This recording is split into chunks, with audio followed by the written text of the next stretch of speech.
ఇంట్లో తిని తిని బోర్ కొట్టలేదు. కానీ బయట తినాలన్న ఫీలింగ్ అప్పుడప్పుడు వస్తది కదా! సరే ఎక్కడికైనా వెళ్దాం అనుకుంటూ ఉండగా ఇండియన్ ఫుడ్ కాకుండా కొత్తగా ఏదైనా ట్రై చేద్దాం. అమ్మకి కూడా ట్రై చేపిద్దామని అనుకున్నాం. సో, ఒక ఇటాలియన్ రెస్టారెంట్‌కి వచ్చేసాము. ఆలివ్ గార్డెన్ అని.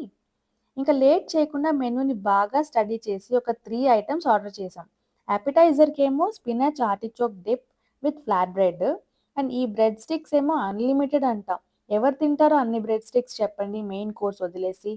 ఈ garden salad and chicken soup ఏమో మెయిన్ కోర్స్‌కి సైడ్స్. మెయిన్ కోర్స్‌కి ఏమో chicken scampi and Italian feast order చేశాము. అన్నిట్లో పుష్కలంగా చీజ్ మాత్రం ఉంది. నాకు పర్లేదు కానీ అన్నీ బానే అనిపిచ్చాయి. కానీ మా అమ్మ ఫేస్ చూస్తే "ఎందుకొచ్చాంరా బాబు" అన్నట్టు పెట్టింది తింటూ. "ఏంటి మా ఎలా ఉంది?" అని అడిగితే కేజీ చికెన్, కేజీ ఫిష్ వచ్చేవి హ్యాపీగా ఇంట్లో వండుకునేవాళ్ళం అనింది. అలా ఒక్కసారిగా గాలి మొత్తం తీసేసింది. నేనింక సర్లే ఎన్నో అనుకుంటాం అన్నీ జరుగుతాయా ఏంటి అనుకున్నాను. ఇంకేముంది ఎలాగోలా తినేసి ఒక మ్యాండేటరీ సెల్ఫీ తీసుకొని ఇంటికెళ్ళిపోయాం. మీరు మాత్రం సబ్స్క్రైబ్ చేసేసేయండి ఛానెల్‌ని. Thanks for watching.